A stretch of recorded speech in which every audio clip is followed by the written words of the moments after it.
Study power consumed by a circuit or power dissipated by a circuit. When we apply potential difference across a conductor and the current is flowing in it. जब current flow होती है तो हमें कुछ उस पर work करना पड़ता है. क्यों वर्क करना पड़ता है और कितना वर्क करना पड़ता है, ये दो चीजें हमको समझनी है. Why we have to work and how much we have to work. Number one, inside the conductor there is resistance, that is collision, there is opposition, and because we want to cross that opposition we have to push the charge. उसमें हमको force लगता है और charge का displacement होता है. तब charge आगे मूव करेगा, that is the work done. ये वर्क डन इस पे डिपेंड करता है कि कितने ज्यादा कोलिजन होंगे और उसके लिए हमने इलेक्ट्रिकल में क्या नाम रखा है, रेसिस्टेंस. जितना ज्यादा रेसिस्टेंस होगा हमको उतना काम करना पड़ेगा. दूसरा, जितने ज्यादा चार्जेस हम फ्लो कराना चाहते हैं, more are the charges, more work we have to do. So work depends upon two quantities. Number one, how is the resistance and how much is the charge we are pushing through. ये दोनों पर work depend करता है. So work done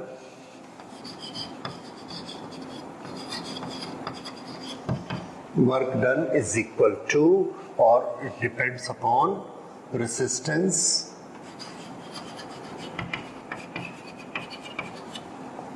and number of charges. Okay, ये तो हम conceptual समझ रहे हैं, लेकिन फिजिक्स में वर्क डन का हमने एक और तरीका बनाया हुआ है. पहले भी हमने ये कैलकुलेशन की है कि वर्क डन किसके बराबर होता है. This is equal to the charge we are pushing through potential V. Potential V क्या होता है, W upon Q.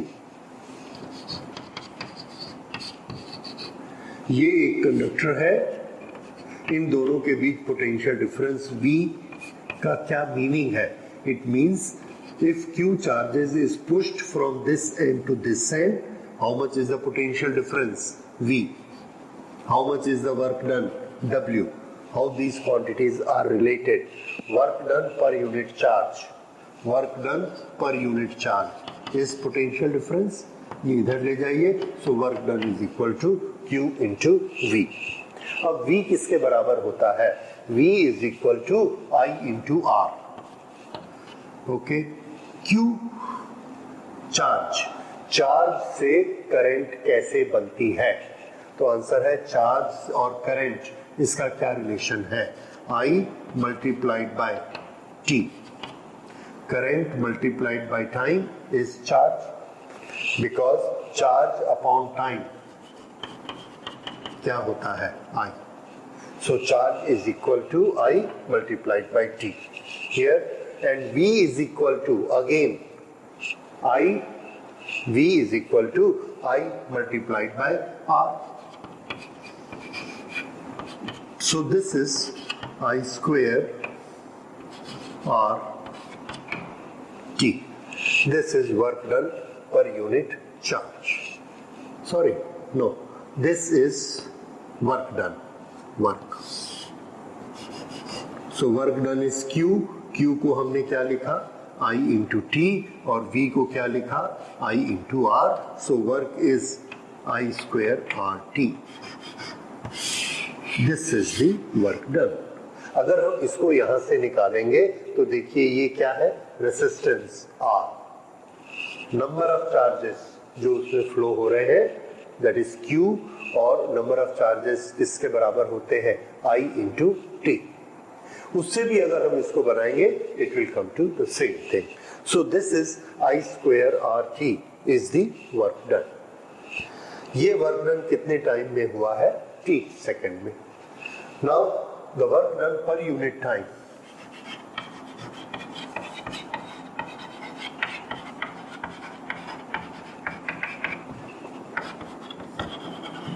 Work done per unit time. With this definition, we have one word and we call it power. ये हम लोगों ने mechanics में पढ़ा है. So work done per unit time is power. So how much will be that? Work time. I square R. T divided by T. Cancelled. So I square R is what? Power. और ये हम लोगों ने याद कर लिया. Power is equal to I square R. And what is power? Power is work done per second. तो एक सेकंड में एक सर्किट में कितना वर्क होता है?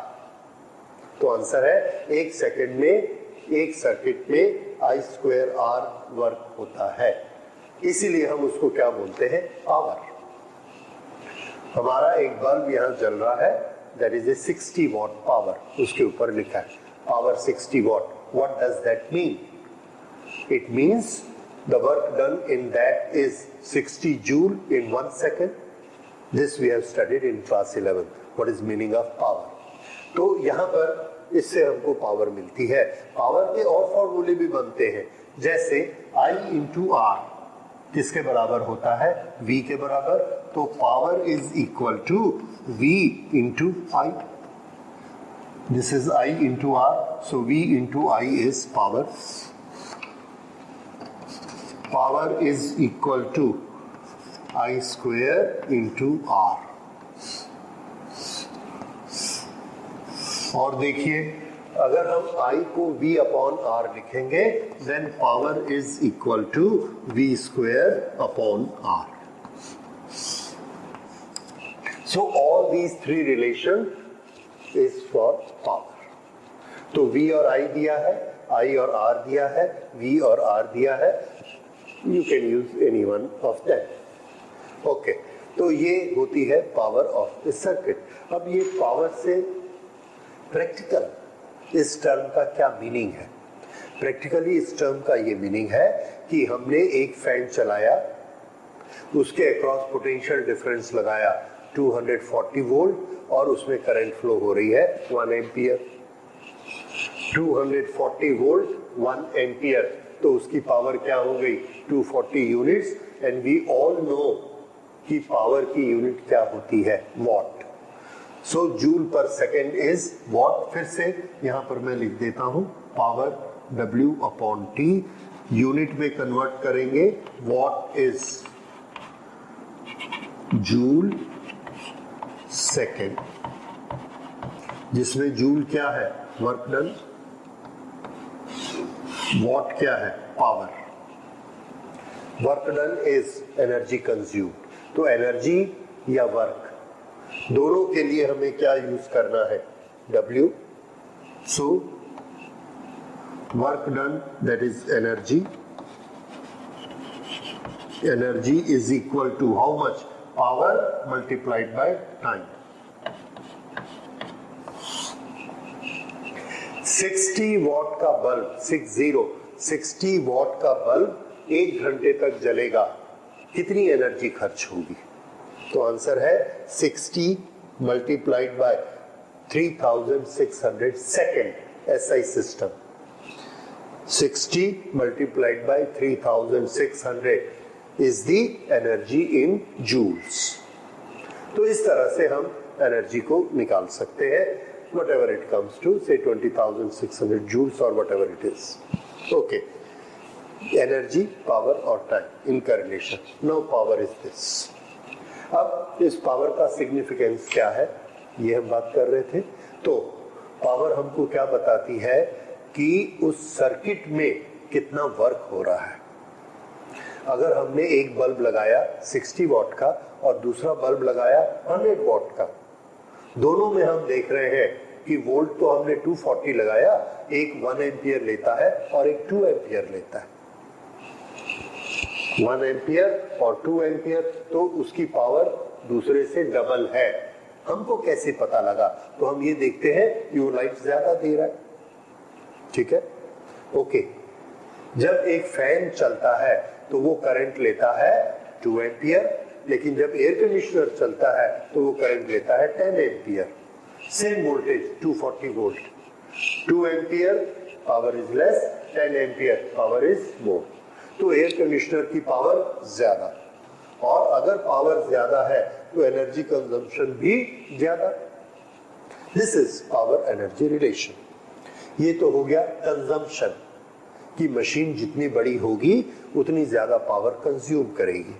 दूसरा, वर्क डन में एक चीज हम लोग समझते हैं, energy is always converted in one form to the other form, और जो डिवाइस उसको कन्वर्ट करती है उसमें जो कन्वर्जन हो रहा है उसी को ही हम वर्क डन बोलते हैं। I don't know what is your concept of work, but this is how I take it as work done, क्योंकि एनर्जी का लॉस नहीं होता। जब हम एक बल्ब को जलाते हैं उसमें इलेक्ट्रिसिटी से वर्क कराते हैं, जो इलेक्ट्रॉन मूव करके जा रहे हैं वो सब उसमें जाकर कोलाइड करेंगे एटम से, उस कोलिजन से हीट पैदा होगी और लाइट पैदा होगी। That will be the light what we get, okay, and bulb will get heated up, that is why we call it incandescent bulb. उसके बाद उस एनर्जी का क्या होगा? You can not say that energy is consumed or destroyed. Energy is never destroyed. We know in conservation of energy. तो वो energy का क्या हुआ, कहाँ गई? दूसरे इलेक्ट्रॉन आएंगे, फिर से उस बल्ब को गर्म रखेंगे, तीसरे इलेक्ट्रॉन आएंगे, तीसरा ग्रुप, उसने भी उस बल्ब को गर्म किया। बल्ब कंटिन्यूअसली लाइटेड अप है और कंटिन्यूअसली इलेक्ट्रॉन की पावर को, इलेक्ट्रॉन के वर्क को कंज्यूम करके जा रहा है और हमको कंटिन्यूअस लाइट मिल रही है। तो एनर्जी कहां जा रही है? यस, एनर्जी डिस्ट्रॉय नहीं होती। तो आंसर याद रखिए, this energy is being converted into heat, through bulb. तो एनर्जी का कन्वर्जन हुआ। पहले वो एनर्जी किसके पास थी? As kinetic energy of the electrons, kinetic energy of electron. इसके लिए एक छोटा सा वर्ड क्या है? Electrical energy. So earlier it was electrical energy in the current and then it is converted to energy. ये जो कन्वर्शन होता है ये कौन सी डिवाइस कर रही है? बल्ब। एंड वी से बल्ब इज वर्किंग। तो वर्क डन क्या हुआ? Conversion of that energy into heat energy. ठीक है, वर्क डन हुआ बल्ब में, बल्ब गर्म हुआ और गर्म होने के कारण लाइट देता है। लेकिन एनर्जी का क्या हुआ? Answer is the energy has converted into heat. फिर क्या हुआ? तो आंसर है कि वो हीट उस बल्ब से डिसिपेट हो गई, radiate out, that is dissipation. Here it is, power dissipated। ये होती है पावर डिसिपेटेड। अगर एक बल्ब एक सेकेंड में 100 जूल एनर्जी डिसिपेट कर रहा है, तो डिसिपेट कब होती है एनर्जी? जब वो कहीं से लेता है इलेक्ट्रिकल से, उसको कन्वर्ट करता है, कन्वर्ट करने के बाद डिसिपेटेड आउट कर देता है। इसका मतलब वो उतना वर्क कर रहा है।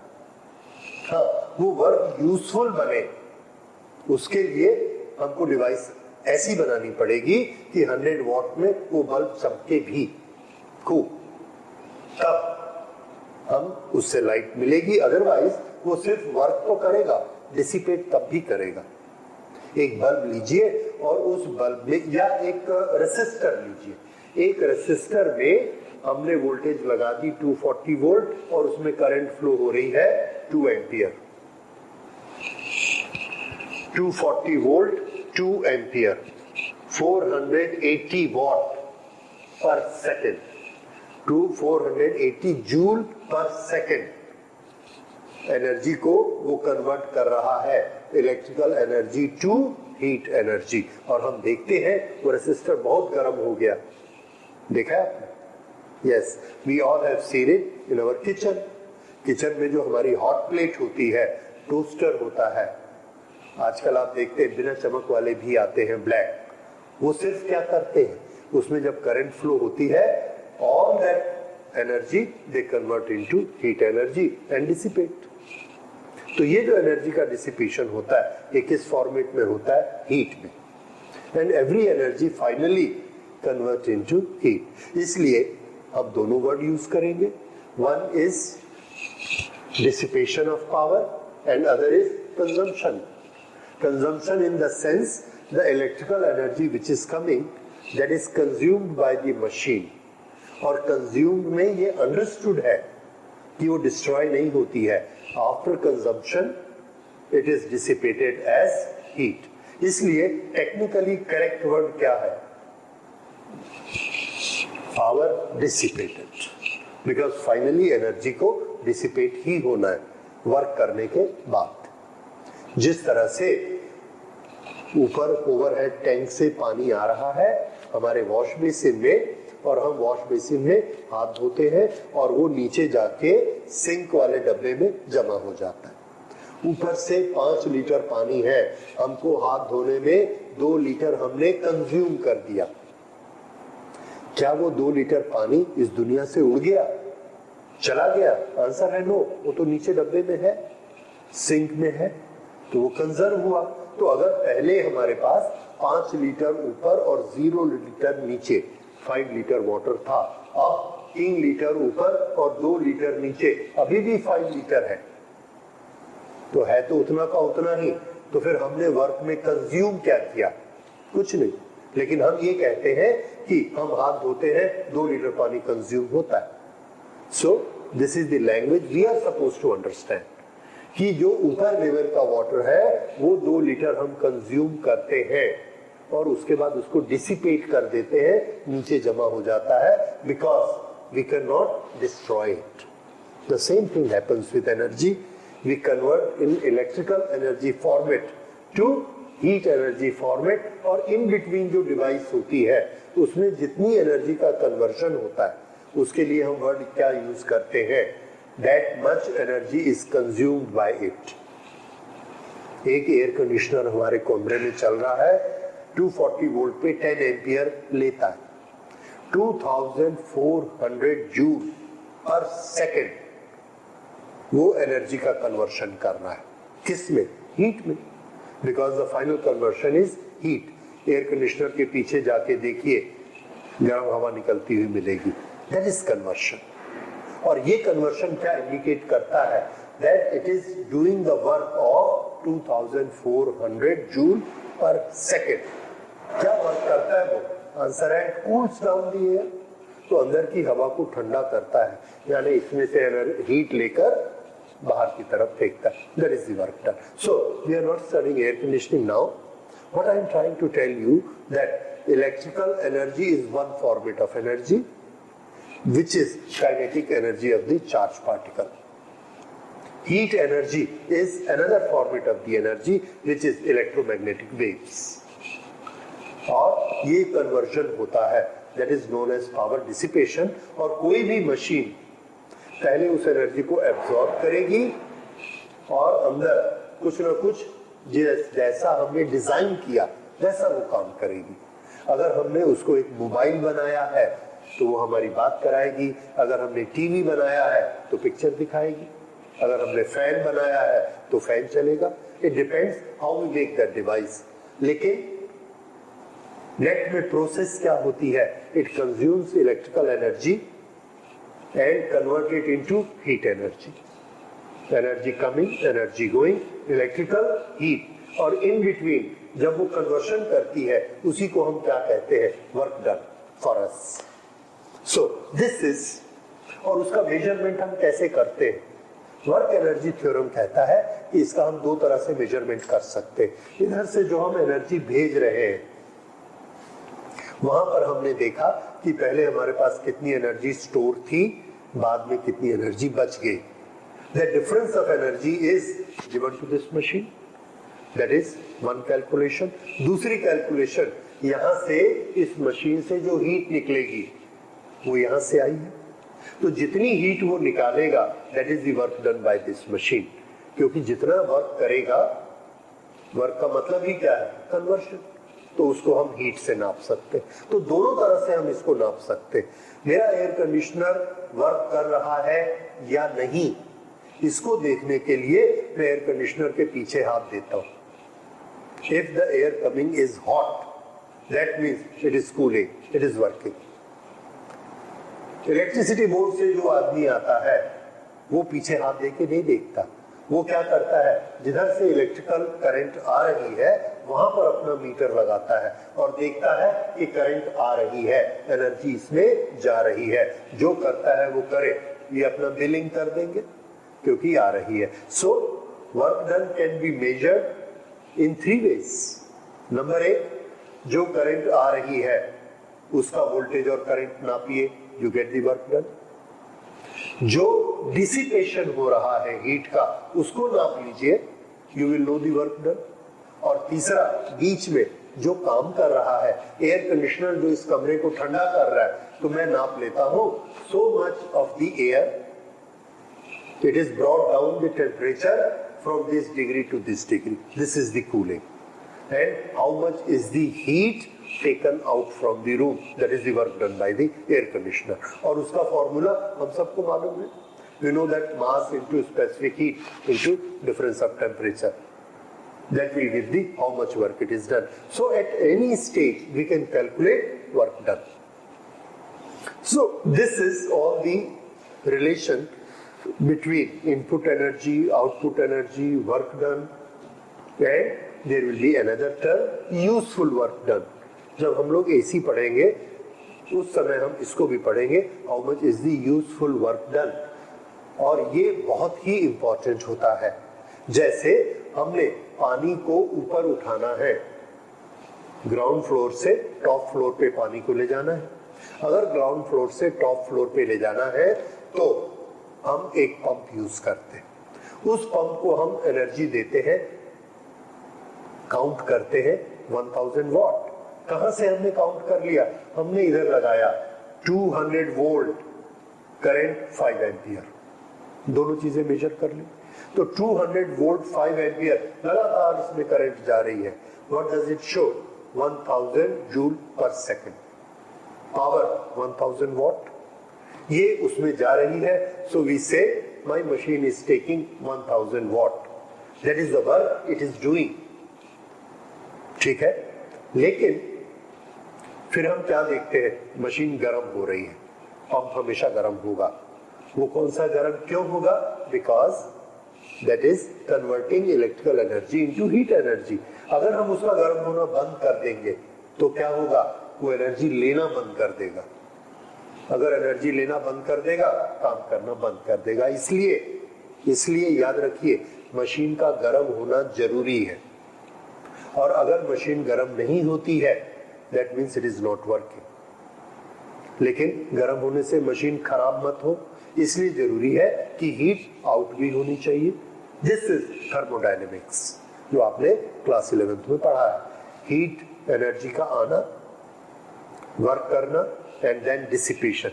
There should always be a flow of energy. Energy coming, transforming, going out. कहीं भी एक ब्लॉक कर दीजिए, everything stops. वो नहीं होना चाहिए. So what we are talking is that जो pump 1000 joule per second work करता है, वो क्या वर्क करता है, वाटर को ऊपर ले जाता है. और वाटर जब ऊपर जाता है तो हमको उसके वर्क कैलकुलेशन का एक और फॉर्मूला मालूम है, mgh. mgh से हमने कैलकुलेशन किया और हमारा कैलकुलेशन आया 400 जूल पर सेकेंड, जो पानी ऊपर जा रहा है. अब हमने कहा कि इसको हमने 1000 जूल पर सेकेंड दे रहे और हमको ये पानी उठा के देता है 400 जूल. ये कैसे हो गया? आंसर हम सबको समझना है. It is very necessary and it is a compulsory feature that any machine cannot convert 100% of energy into the desired form. Desired form क्या? पानी को ऊपर उठाना. अगर हम इसको 1000 जूल पर सेकेंड दे रहे हैं तो ये पूरा 1000 जूल पानी को ऊपर उठाने में खर्च नहीं करेगा. ये अपनी मशीन को चलाने में, हीट को डिसिपेट करने में भी पहले खर्च करेगा. खुद नहीं चलेगा तो पानी ऊपर कैसे चढ़ेगा? इसलिए हमारे नेचर का रूल है, फिजिक्स का रूल है, any machine you make it cannot convert 100% energy into work done. Machine का वर्क डन नापेंगे, it will always be less than the energy consumed by the machine, और इसके लिए हम वर्ड यूज करते हैं efficiency.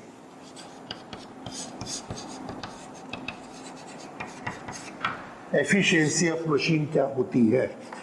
That is work output and energy input.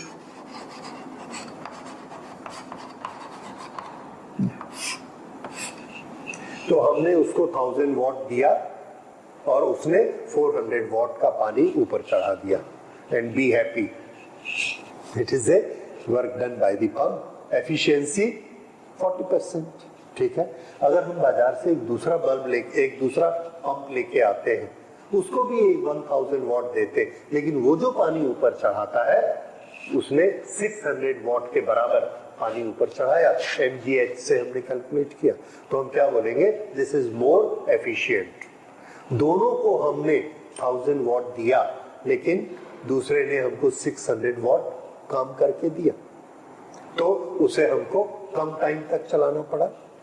तो ऐसे जो प्रोडक्ट होते हैं, ऐसी जो डिवाइसेस होती हैं, nowadays they are given star ratings, 3 star, 4 star, 5 star. अगर हमने 1000 वॉट दिया और उसने 800 वॉट का काम कर दिया, that is a 5 star machine, क्योंकि 1000 में हमको 800 वॉट के लिए उसको 1 सेकंड चलाने से हमारा 800 हो गया, और 400 वाली मशीन को चलाएंगे तो 2 सेकंड तक चलाना पड़ेगा। यानी हमारा पावर हाउस 2 दिन चलेंगे तो जो काम होगा 1 स्टार मशीन में, 5 स्टार मशीन होने से सिर्फ 1 दिन चलने से हमारा उतना काम हो जाता है। So it is very important that we go for better star rating, energy saving machines. The conversion is good. Okay, तो हम लोग बेसिकली बात क्या कर रहे थे? पावर डिसिपेटेड, और ये पावर डिसिपेटेड के फॉर्मूलाज याद रखिए। एक चीज और हमको याद रखनी है, that power is I square R. Power is V into I, V square upon R. ये तीनों फॉर्मूला है। अब इसमें हमको दिखता है power is proportionate to resistance. यहां हमें क्या दिखता है? Power is inversely proportionate to resistance. So if there is a question that whether power in a circuit is proportionate to resistance or inversely proportionate to resistance, then what should be our reply? This is most of the students are asking, and most of the students are confused about it. This we should make very clear. इसको clear करने के लिए याद रखिए, whenever we are doing the comparison between two situations, कौन सी 2 situation? हमने 2 bulb लिए हैं, this is bulb 1 which has got resistance 1, this is bulb 2 which has got resistance 2. इन दोनों बल्ब को हम कंबाइन करते तो उसके रेसिस्टेंस में चेंज आ जाएंगे। किस तरह से हम कंबाइन करते हैं? देखिए, हमने इन दोनों को ऐसे सीरीज में लगाया और यहां पर इसको हम पहले पोटेंशियल डिफरेंस देते हैं V। अब इसमें कुछ करंट फ्लो हो रही है I। दोनों को हमने ऐसे लगाया और फिर इसको दे दिया V। अब जो करंट फ्लो होती है I, ये I करंट पहले से कम हो जाती है। ओके, तो पावर कंजम्पशन के लिए हमको इसको निकालना है कि यहाँ पर जो वोल्टेज हमने 1 को लगाई थी, यहाँ पर वोल्टेज हमने 2 को लगाई है, तो पावर कंजम्पशन हमारा ज्यादा हो गया कि कम हो गया? तो हम क्या कहेंगे कि इसमें रेसिस्टेंस R था, इसमें रेसिस्टेंस 2R हो गया। This is R, this is R, 2R। यहाँ पर R के अक्रॉस कितना वोल्टेज था? V। यहाँ 2R के अक्रॉस कितना वोल्टेज है? V। Situation 1, situation 2, there is no change in V। There is a change in resistance. यहाँ पर V के बीच में 1R है, यहाँ पर V के बीच में 2R है। Now I ask you, R को छोड़ के V और I जो दो क्वांटिटी है उसमें से क्या चीज इसमें कांस्टेंट है? देखिए, हमको मालूम है कि रेसिस्टेंस डबल हो गया तो इसकी करंट कम हो गई, करंट वेरी हुई। कांस्टेंट कौन है? V। तो जो चीज कांस्टेंट होती है उसका रिलेशन ढूंढिए पावर में। पावर में हमारे पास एक रिलेशन है जिसमें R और I आया है, एक रिलेशन है जिसमें R और V आया है। तो R का पार्टनर I, R का पार्टनर V। ऐसा पार्टनर बताइए इन दोनों सिचुएशन में जो चेंज नहीं हो रहा। चेक करते हैं, यहाँ पर वोल्टेज V है, यहाँ पर भी वोल्टेज V है, V इज नॉट चेंजिंग। यहाँ पर करंट I है, एक में से जा रही है, यहाँ करंट कम हो गई। क्यों? रेसिस्टेंस डबल हो गया। अगर रेसिस्टेंस डबल हो गया तो करंट हाफ हो गई। So current is changing, V is not changing. और हम इसमें से वो फॉर्मूला ढूंढते हैं जो V के साथ है, ये। तो इस केस में कौन सा फॉर्मूला लगेगा? आंसर है ये फॉर्मूला लगेगा, because this is changing, this is changing, this is not changing. अगर ये भी चेंज होने लगा तो हम रिलेशन नहीं बता पाएंगे। अब ये क्या कर दिया हमने? कांस्टेंट। कांस्टेंट किया तो ये हमें क्या मिला? R के प्रोपोर्शनेट है। That means what? If R is increasing the power will decrease. If R is increasing, the power is decreasing. तो इस केस में पावर डिक्रीज हो जाएगी। प्लीज ये याद रखिए, जब दो बल्ब सीरीज में जोड़ देंगे तो उसकी पावर डिक्रीज हो जाएगी। दूसरा, पावर इंक्रीज कब होगी? पावर इंक्रीज होगी, देखिए ये हमने एक सर्किट, ये V0 पोटेंशियल डिफरेंस है, ये हमने यहाँ पर एक बल्ब लगाया, यहाँ पर करंट को नापा, ये करंट कितनी है? I। ठीक, यहाँ पर हमने एक बल्ब और लगा दिया, अब ये भी करंट खींच रहा है, ये भी करंट खींच रहा है, तो हम क्या देखते हैं? करंट कितनी हो गई? This is 2I। Okay, no, we have to keep current as constant, right? फिर से मैं इसको चेंज करता हूं। ये एक बल्ब है, इस बल्ब में हमने पोटेंशियल डिफरेंस लगाया 100 और इसमें कितनी करंट फ्लो हो रही है? The current is V/R, 100/R। अब हमने क्या किया? ये दो बल्ब कर दिए, दो बल्ब किए और वोल्टेज को चेंज कर दिया 200। अब बताइए करंट कितनी हुई? 200/2R। 200/2R। 200/2R कितना होता है? 100/R। तो करंट अब भी कितनी है? 100/R। यहाँ भी करंट कितनी थी? 100/R। पर यहाँ पर वोल्टेज 100 थी, यहाँ वोल्टेज 200 हो गई। तो अब बताइए V और I में क्या चेंज हुआ? आंसर है I is same 100/R, but voltage has change in this combination. इन दोनों को हम कंपेयर कर रहे हैं, इसकी पावर और इसकी पावर। अब ये जो पावर है वो किसमें ज्यादा है? इसमें रेसिस्टेंस कम, इसमें रेसिस्टेंस ज्यादा। इसमें रेसिस्टेंस कम और ज्यादा था, इसमें भी कम और ज्यादा है। तो पावर बढ़ी या पावर कम हुई? रेसिस्टेंस से कैसे रिलेट करेंगे? तो आंसर है कि इसमें क्या चीज कांस्टेंट है? आंसर है I कांस्टेंट है। दोनों में I एक जैसा है, इसलिए हम इसमें से कौन सा रिलेशन चुनेंगे? आंसर है ये रिलेशन चुनेंगे। R के साथ कौन? I। क्यों? क्योंकि I कांस्टेंट है। अगर हम ये रिलेशन चुनते हैं R के साथ तो R चेंज हो रहा है, पावर भी चेंज होनी है और V भी चेंज हो रहा है।